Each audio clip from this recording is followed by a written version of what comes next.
Hey, I'm Coach Jordan Hardgrave. Today we're going to be reading an email that we got in. If you would like to submit your emails for me to read and give my thoughts on, you can do that. Send it to stories@coachjordanhardgrave.com. Let's go ahead and get right to it. The subject line says, Trapped in my own mind. Hey, Jordan, I'm not sure if this will even make sense, but I need to try to explain what I've been going through. It feels like I'm living in a fog, like I'm watching my life happen from someone far away instead of actually being in it. So, it's interesting because kind of the fog type of thing can sometimes be connected to derealization, where everything feels kind of fake and dreamlike. And then, feeling like you're watching yourself from far off, that's more depersonalization, where you feel detached from your body. But anyway, let's keep reading. My body doesn't feel like my own sometimes. Okay, so there's the depersonalization. I know for me, I would constantly, look at my hands and I would look in the mirror to see if I felt connected. And whenever I didn't feel connected in my hands, I would freak out and I'd go, and I'd shake my hands and I'd try not to think about it. And then, of course, not recognizing my reflection in the mirror as well was another extension of depersonalization. I felt like I was looking at a stranger. It was absolutely terrifying. And I started to brush my teeth like this just so I wouldn't have to look up at the mirror. But anyway, also used to experience severe derealization.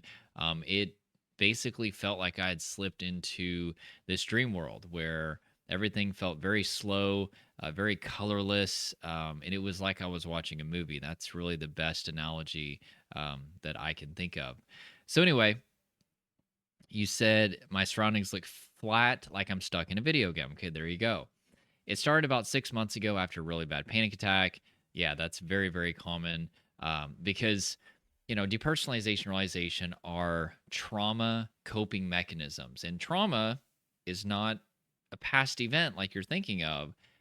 Car accident, loss of a loved one, natural disaster, going off to war. That's a 20th century understanding of trauma. 21st century understanding of trauma would tell us that trauma is a state of overwhelming stress, right? And you can reach that state for a lot of different reasons, not just a panic attack, but a panic attack was how I first entered a state of traumatic stress and started to experience depersonalization realization. I had a bad marijuana experience back in 2008. I was with my friends and we were all having a great time playing Guitar Hero, and I smoked way too much too fast, and I freaked out because my friend, I was laying on the couch just high, and he came over by me and he went, "Are you okay?" And I felt deja vu, and I felt like the picture of him was like spinning in my head.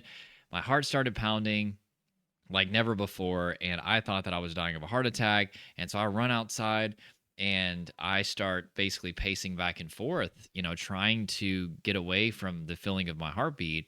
And I yelled at my friends, call an ambulance, I'm going to die. And they wouldn't do it because they didn't want to get caught with the weed.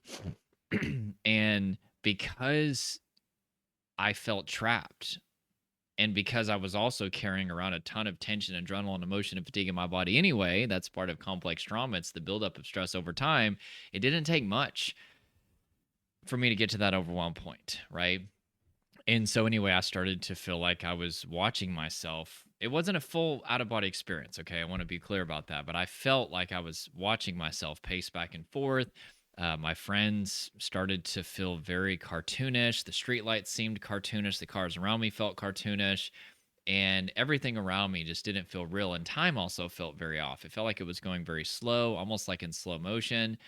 And it was the most terrifying thing that I'd ever experienced.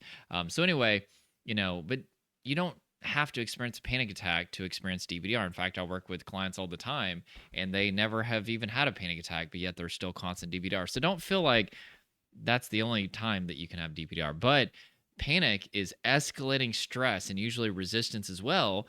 And if the stress and resistance increases and doesn't stop, and especially once you hit that point of overwhelm where you feel like you're trapped and you can't escape, your brain has a procedure for that, and it's called the freeze response. That's basically whenever your brain goes into shutdown mode, you start to access the dorsal vagal branch of the parasympathetic nervous system. Your brain's thinking, this ship is going down. Let's try to make their death by line as numb and painless as possible. And that's the purpose of DPDR, is to dissociate or separate you from the pain of being eaten by a lion. And yet, I didn't know that. And I didn't even know what a panic attack was. I mean, I did because my mom used to have them, but I didn't know the experience of a panic attack. So actually, for a long time, I was having 20 panic attacks a day, and I literally didn't even know what it was. And so, anyway, with that being said, you said it started about 6 months ago after a really bad panic attack. I thought it would go away, but instead, it's like I've been living in this nightmare ever since. Everything feels fake. I'll be walking outside, and the trees, the sky all look unreal, like I'm in a dream that I can't wake up from. Yeah, I used to sit and look at trees, and I started to have, and the sky and other things too, but I started to have a lot of existential obsession. And my mind would be like, well, what is tree? What is bark? What is this? What is reality? What is this? And it led to extreme existential rumination. And a lot of my clients struggle with existential OCD. And sometimes it's the byproduct of DPDR, because DPDR are very existential in nature. Think about it. You feel detached from your body and you feel detached from the material world. They're very existential symptoms. And so once you have that heightened awareness of existence via DPDR, it sometimes can lead into obsession about the nature of reality, existence, consciousness, the afterlife, things like that. I would say probably 20 to 30% of my clients struggle with pretty severe existential obsession. So, the worst part, nobody understands. I've tried explaining it to my mom, but she says I just need to relax and stop overthinking. My friends laugh it off, saying I'm just zoned out, and I can't even blame them. How do you explain to someone that you feel like you're losing your grip on reality without sounding crazy? Yeah, I mean, trying to explain what you're going through as far as DPDR is impossible. Unless they've been through it, it is like trying to explain, what it's like to go to the moon to somebody who's never been to the moon before, right? It's like trying to just explain rocket science to somebody that, to like a fifth grader or something, right? Like they're just going to look at you like, what are you talking about? And I have friends who are brilliant. I mean, we're talking like PhD level brilliance. And even they don't understand these symptoms, because unless you've experienced them, nobody's going to get it. And I tell my clients, I'm like, listen, don't even try, because it's just going to lead to unnecessary stress.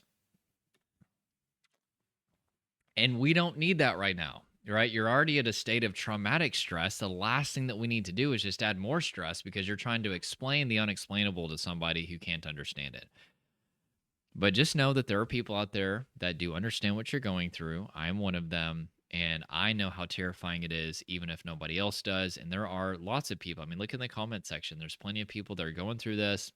And these are some of the most safest common symptoms known to mankind. Even though there's not enough education about there, these are safe symptoms that are triggering because your body and nervous system are overwhelmed. Okay. Now make sure to see a doctor, get yourself checked out health wise. But after you get that ruling from the doctor where they're like, hey, we can't find anything, it's like, okay, we are dealing with just overwhelming stress due to natural causes, and it's very solvable. Okay. I've been helping people solve this for going on 7 years now. And I wouldn't be doing this if it wasn't working, because this job is a mission. It is very difficult, but it's also very rewarding because people are getting their lives back. You said, I've tried everything to make it stop. Therapy helped a little at first, but then the feeling came back even stronger. So, yeah, I think therapy is amazing. I think everybody could use some therapy, but it depends on what type of therapy. And also, did the therapy involve doing things that are communicating safety to the nervous system? Because that's really the key to getting out of this. Is we can't just do a bunch of random positive activities. We have to do things that are specific to communicating safety to the nervous system. And I always say it's the core four: self-regulation, releasing the tension, adrenaline, and emotion from the body; co-regulation, working with somebody that can create hope, build a secure attachment relationship, and guide you through the ups and downs of learning how to self-regulate; exposure, facing your triggers, facing your body, facing your symptoms, facing your emotions is a big thing that I do with clients as well as getting the right neuroscience, right? Learning the right information strips away fear from the symptoms, shame from the symptoms, and obsession with the symptoms. So, anyway, all those four things are what I do with my clients, and we start to show the nervous system that there is no threat and it's safe for your body to get out of fight, flight, freeze response. But anyway, there's just so many amazing therapists that try to help with these symptoms, but unfortunately, they're not doing things that are specific enough to deal with the root problem, which is that their body is going into a threat response when there is no threat. And they're just kind of throwing, random evidence-based practices at the symptoms. And it's very, very sad because a lot of people don't get the help that they need. Some people do, and that's awesome. But as much as I love therapists, as much as I love doctors, this is a very particular problem and it requires a very particular solution. Okay. So I've done grounding exercises like holding ice cubes or naming things I see around me. Yeah, but if you don't get all that buildup out of your body and if you don't have the right, neuroscience that explains what's going on, if you don't have the right co-regulation, if you don't know how to desensitize your triggers through exposure coupled with relaxation, if you don't know the lifestyle adjustments that you make, your body's going to be a war zone. And trying to ground whenever your body is a war zone is extremely uncomfortable and frankly impossible. Um, but the relief lasts maybe a minute before the fog rolls in again. I've even started jogging every morning. Okay, so here we are with kind of random positive activities. Jogging isn't bad. I typically walk or jog every single day, but is that communicating to your nervous system that there's no lion present? No. In fact, over exercising or hitting the gym too hard can sometimes, it seems good, but it's actually pushing your body further and further into fight, flight, freeze because you're just increasing the amount of fatigue in your body. And so we got to be careful with that. One day at work, I got it so bad I couldn't focus. I was staring at my computer screen and it felt like my hands weren't real, like someone else was typing for me. My boss called me into her office and I had to make up some excuse about being tired, but really I was terrified. What if this never ends? I miss feeling like myself. I miss being able to enjoy a conversation without constantly questioning if it's even real. I want to laugh with my friends without this shadow hanging over me, making me feel like I'm not really there. I don't know what else to do. I feel like I've lost control of my life and I'm scared I'll never get it back. Thanks for listening. And they said their name is Sam. So anyway, Sam, thank you so much for sharing this. And I hope that I've given you some general things that you can do. I do have a 5 shifts masterclass. There's a link below. It's a free masterclass, 45 minutes. And I will share with you the 5 shifts that you need to make to get out of this. We've already covered the core 4, but there's some other things that you need to know. I share some testimonials of people that have gotten their life back after, I think one lady, it was like over 20 years of symptoms, and it will really, really encourage you. Okay. So check that out. And make sure to click the like button if this helped you, subscribe, comment anything below, and there is hope, and we'll talk to you real soon.